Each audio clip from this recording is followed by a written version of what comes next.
짱칭은 워낙 질투심이 강하고 외모에 대하여 자기가 최고여야만 하는 강박관념 때문에 다시 엄청난 사건을 일으키게 됩니다. 그 사건은 바로 마오쩌둥의 최고 정적이자 라이벌이었던 덩샤오핑의 오른팔 격이었던 리오 샤오치라는 중국 공산당 고위 간부가 있었는데 그의 부인이 매우 아름다웠다고 합니다. 그녀의 이름은 왕광메이라고 하는 여인이었는데 리오 샤오치와 함께 항상 우아한 복장을 입고 외국 등을 같이 다녔다고 합니다. 사실 짱칭과 왕광메이는 별다른 감정도 없었고 서로 싸운 적도 없이 오히려 가끔 함께 연회에 참석하여 즐겁게 담소를 나누곤 할 정도의 외형상으로는 상당히 가깝게 보이는 관계였다고 할 수 있습니다. 당시 마오쩌둥이 문화혁명을 일으키고 얼마 지나지 않은 시점이었는데 그들 부부를 흑오류로 분류해 제거하거나 실각시킨 후 시골로 귀양 보내거나 완전 제거해버리려고 결정해 놓은 시점이었습니다. 교활하고 음흉한 악녀 짱칭은 이때를 놓치지 않고 단지 자기보다 아름답다는 이유와 역시 질투 때문에 한동안 미워하며 은연중에 괴롭혀왔던 왕광메이를 잡아들입니다.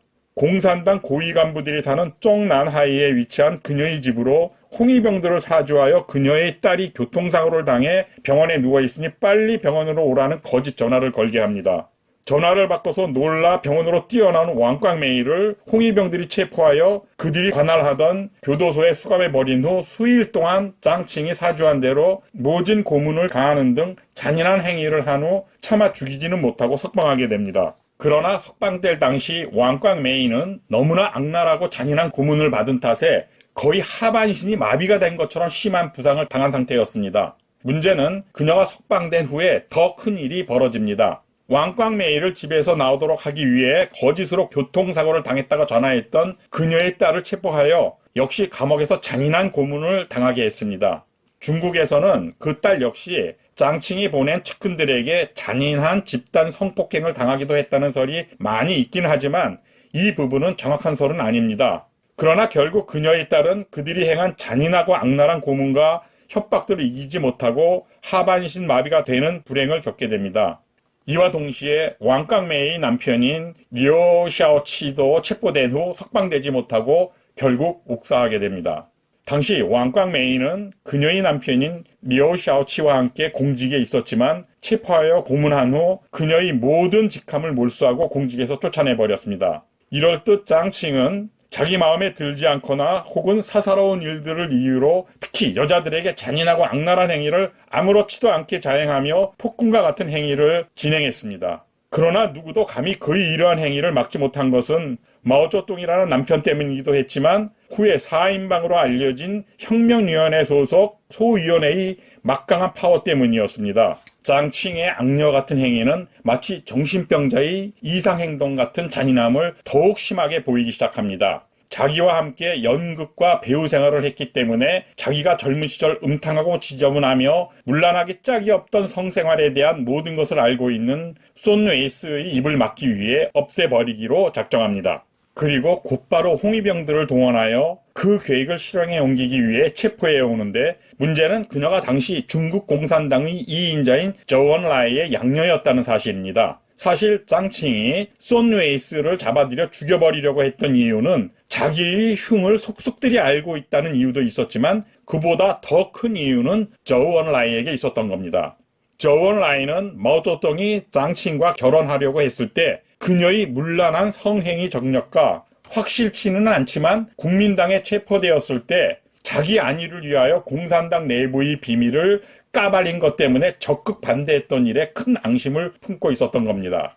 거기에 더하여 손웨이스 역시 배우 출신이기 때문에 매우 아름다웠고 마오쩌둥이 예쁜 그녀를 마음에 두고 있다는 것을 안 손웨이스가 당시 마오를 유혹한 적이 있다는 것도 그 이유였습니다. 또한 마오쩌둥이 소련을 방문한 적이 있는데 그때 비서로 자신을 데려가지 않고 손웨이스를 데리고 갔다는 것에 심한 질투와 증오가 남아있다는 것도 그녀가 잔인한 일을 당할 수밖에 없는 이유 중 하나였습니다. 그녀에 대한 증오와 질투심에 치를 떨던 짱칭은 손웨이스에게 간첩 혐의를 뒤집어 씌워 체포해왔습니다. 그러나 손웨이스는 원래 정치적인 일에 거의 관여하지도 않은 예능인에 불과했던 여자였지만 그녀의 잔악함에 의해 고통과 고난의 길을 걸을 수밖에 없게 됩니다. 짱칭은 소니에이스를 저우언라이조차도 손을 쓸 수 없는 상황을 만들어버리고 대담하게 그의 양딸을 체포하여 투옥시킨 후 지금까지 해왔던 어떠한 잔악행위보다도 훨씬 잔인한 짓을 직접 나서서 실행하기 시작합니다. 짱칭은 투옥시킨 소니에이스에게 직접 자신의 부하들을 데리고 가서 멀쩡한 정신에 어이없어하는 그녀를 집단 성폭행하도록 하고 윤관하며 잔인한 고문을 동시에 가하도록 했습니다. 거기서 멈추지 않습니다. 그녀는 부하들에게 그녀의 머리에 커다란 대못을 깊이 박아 살해하도록 지시합니다. 자기들이 보수인 짱칭의 명령이 떨어지자 당신은 모든 홍위병들이 미쳐 날뛰던 시기였기에 누구도 그 정도의 악행에 마음이 움츠러들 상황이 아니었기 때문에 그가 사주한 행위를 그들은 간단하게 집행해버렸습니다.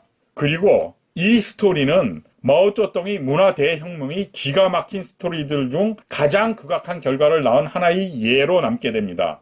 그러나 세상은 그렇게 녹록치 않은 것인지 이런 악행을 아무렇지도 않게 자행하고 자신의 부하들에게 자신의 죄 일부를 나누어주며 악행을 저지르게 한 대가를 후일 톡톡히 치르게 됩니다. 짱칭은 앞에서 방송한 몇 가지 잔인무도한 행위로 멀쩡한 여인들을 살해하거나 잔악한 고문과 윤관을 하도록 사주한 스토리 때문인지 모르겠지만 일상생활에서부터 이상 행동을 보이기 시작합니다.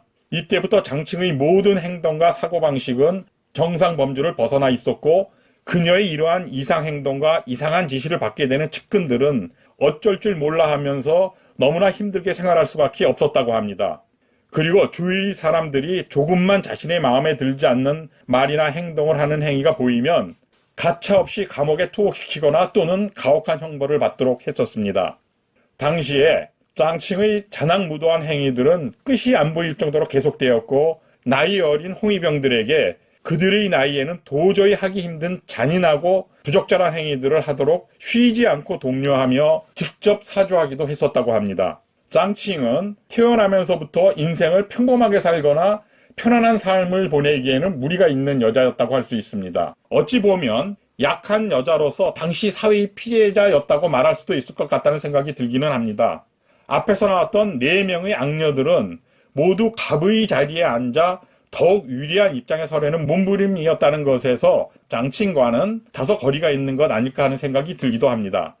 하지만 짱칭 역시 현실적으로 본다면 당시 영부인이니까 다를 것도 없지 않겠느냐고 반문할 수도 있겠지만 실상은 꼭 그렇지만은 않은 것 같습니다. 하여간 짱칭은 인생 여정에서 마오쩌둥과의 결혼 생활까지도 항상 수비를 해야만 하고 만약 누군가 자기를 치려고 한다면 가능한 강하게 공격해 들어가야 한다는 트라우마 속에서 살지 않았나 생각이 됩니다. 누가 뭐래도 참으로 힘겹고 피곤한 인생을 걸어간 것만은 틀린 말은 아닐 것 같지만 그렇다고 그녀가 한 모든 악행을 이해해 준다는 것은 말이 안 되는 소리일 겁니다. 또한 짱칭이 중국 의대의 악녀로 손색이 없다고 할 수 있는 이유는 비록 남편인 마오쩌둥이 일으킨 과오이긴 하지만 문화혁명이라는 미명 아래 그 속에 깊숙이 개입하여 중국 인민들에 대한 수많은 잔악하고 공포스러운 행위를 하도록 조장함으로써 중국의 모든 인민들을 고통스럽게 했고 또한 수천만 명에 달하는 인민들의 목숨을 한을 품고 죽을 수밖에 없도록 조장한 것입니다. 짱칭은 결국 자살로 생을 마감하는 비참한 최후를 맞이했지만 사실 그녀가 평생 해온 악행과 그녀에 당한 한 많은 중국 인민들을 생각한다면 너무 오래 살았고 너무 편안하게 죽은 것이 아닌가 생각됩니다.